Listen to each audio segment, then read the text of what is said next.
चलिए हम शिवानी के पास आगे आपको लिए चलेंगे, लेकिन जिस चीज की हम चर्चा यहाँ पर कर रहे थे और मुझे लगता है सुमित, अगर वो जिस तरीके से अमेरिका ने हमला किया वो हम अब ग्राफिक्स के जरिए समझा पाए अपने दर्शकों। बिल्कुल, देखिए सबसे इंपॉर्टेंट बात यही है श्वेता कि हम ये तो बात कर रहे हैं कि अमेरिका ने कैसे अटैक किया या किस तरीके से अटैक किया, लेकिन उस अटैक को अंजाम कैसे दिया अमेरिका ने, ये भी समझना बहुत ज्यादा जरूरी है। कल हमने देखा गुआम के पास बॉम्बर्स जो थे अमेरिका के वो मूव कर रहे थे और ये तभी से आकलन लगाया जा रहा लग गया कि अमेरिका अब इन बॉम्बर्स का इस्तेमाल, B-2 बॉम्बर्स का इस्तेमाल करेगा ईरान के खिलाफ। और सुबह होते होते उस खबर की तस्दीक भी हो गई। अब देखिए लगातार 6 GBU-57 आप मैं कह सकता हूं बॉम्ब्स का इस्तेमाल किया गया, डीप पेनिट्रेट कर इसने फूडो एयरबेस को या फिर आप कहते हैं फूडो न्यूक्लियर फैसिलिटी को अब अटैक किया। और ये इसलिए जरूरी था क्योंकि 90 मीटर से ज्यादा ये फैसिलिटी नीचे है, सरफेस यानी जमीन के नीचे है। तो ऐसे में ऐसे बॉम्ब्स का इस्तेमाल, ऐसी चीजों का इस्तेमाल करना था इजराइल को या अमेरिका को जिससे से ज्यादा प्रभाव हो ईरान की फैसिलिटीज पे। दूसरी सबसे बड़ी बात यह भी कही जा रही है टॉमहॉक करके मिसाइल है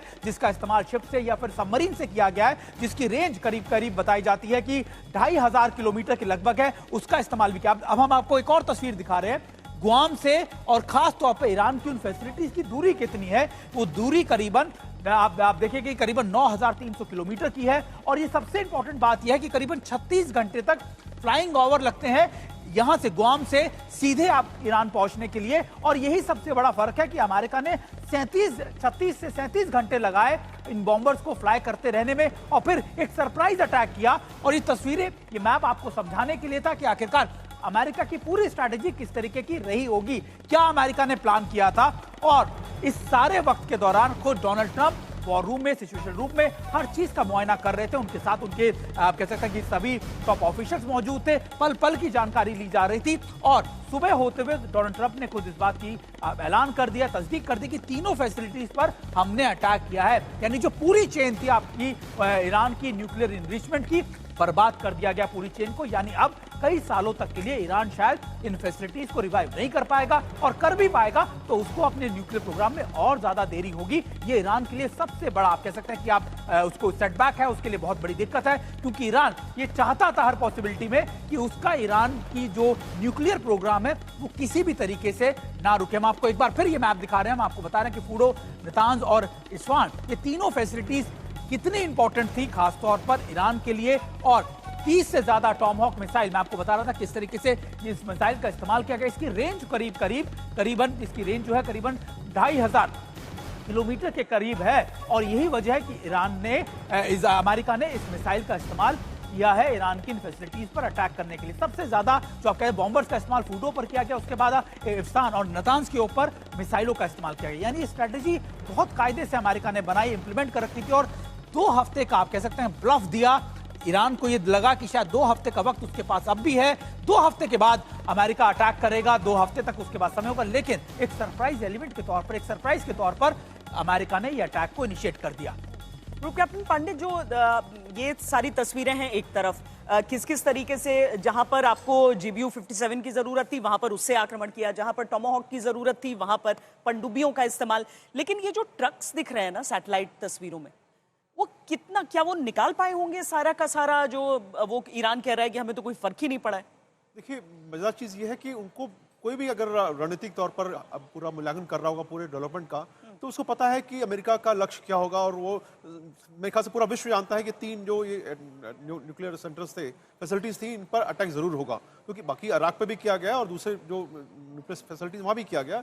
लेकिन ये 3 महत्वपूर्ण थे क्योंकि इनका जिक्र हम ऑलरेडी कर चुके हैं कि इनकी इंपॉर्टेंस, सिग्निफिकेंस क्या है। लेकिन मजेदार चीज ये है कि जब आप अनुमान कर रहे हैं तो वहां पर इन एसेट्स को छोड़ना, रिसोर्सेज छोड़ना, ये बहुत बड़ी मूर्खता होगी। तो उन्होंने वहां से जो महत्वपूर्ण चीजें थी, जो कि जिसको बचाना बहुत जरूरी था, वहां से हटाया। ध्यान रहे कि जो सेंट्रीफ्यूज की बात कर रहे हैं, वो जो साधारण सेंट्रीफ्यूज यूज होता है वो वहां पर नहीं था। ये IR6 करके क्लासिफिकेशन है सेंट्रीफ्यूज का, वो वहां पर इस्तेमाल किया जा रहा था। और सबसे ज्यादा रेडिएशन का अगर खतरा था तो इस्फहान में था, क्योंकि वहां पर जो है कन्वर्जन हो रहा था। तो हालांकि सबसे ज्यादा खतरा मैं बोल रहा हूं, बाकी तीनों स्थानों पर ही खतरे के चांसेस थे। लेकिन जिस प्रकार से अटैक किया गया अमेरिका को, उसमें एक डिसेप्शन का जो एलिमेंट है वो देखिए कि 9300 किलोमीटर पर आप जहाज जाते हैं, ये सब डिकॉय फॉर्म में थे। ये बता रहे थे दुनिया को कि जो है ये जहाज जा रहे हैं और ये पैसिफिक में जा रहे हैं, उड़ रहे हैं, और हवाई के अंदर रिफ्यूलिंग भी हुई वहां से। ये डिकॉय बहुत ही दिलचस्प चीज है और मुझे लगता है कि इसका पूरा हम एनालिसिस करें, लेकिन हमारे दो मेहमान जिनसे हमने अभी प्रतिक्रिया नहीं ली है उनको भी जोड़ते हैं। एम्बेसडर सज्जनहार, डोनाल्ड ट्रंप कहते हैं हमने कर दिया हमला, अब शांति। ये सच है या फिर ये सच है कि विश्व को एक बहुत बड़े संकट की तरफ धकेला गया है? आई थिंक इसका उत्तर ईरान को देना पड़ेगा। The ball is very much in Iran court, जो वो क्या इसमें निर्णय लेते हैं, क्या डिसाइड करते हैं।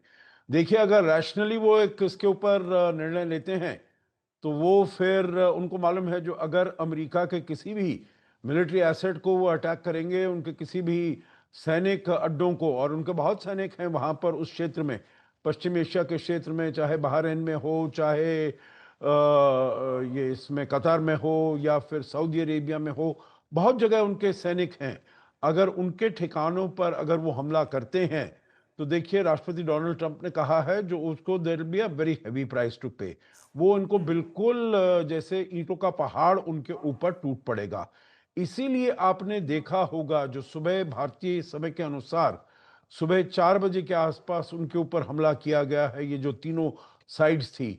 अभी तक ईरान ने केवल इजराइल के ऊपर, जैसे अभी शिवानी बता रही थी, तेल अवीव में, हाइफा में, वहां पर किया है, और जरूर वहां पर अफरा तफरी होगी। परंतु जो मुझे देखकर लगा श्वेता, उसमें ऐसा कोई मुझे नहीं लगा। हाइफा में थोड़ा ज्यादा वो जो हमला हुआ है उससे ज्यादा विनाश हुआ है, परंतु ऐसा कोई नहीं है जो कि उसको इजराइल को फिर से सोचने के लिए कुछ मजबूर करे जो हम आगे इसमें क्या करेंगे। देखिए, अगर ईरान उसके ऊपर करता है, और सबसे महत्वपूर्ण बात जो कि उनके सारे B-2 बॉम्बर्स वगैरह आ गए, मतलब एयर स्पेस पर टोटल कंट्रोल है इजराइल का और अमेरिका का। उनका जो एयर डिफेंस सिस्टम है पूरी तरीके से ध्वस्त किया जा चुका है। तो अगर जब आपका एयर डिफेंस सिस्टम एकदम खत्म किया जाता है तो आपके लिए बहुत मुश्किल हो जाती है, बहुत दिक्कत हो जाती है। वही देखा हमने ईरान का। तो जो आपने 2 प्रश्न पूछे, जो क्या होने वाला है, अभी मुझे ऐसा लगता है जो अगर वो अमेरिका के विरुद्ध हमला नहीं करता है श्वेता, अगर ईरान अमेरिका को नहीं छेड़ता है, तो तब it will continue to be a bilateral thing between Iran and Israel. और इस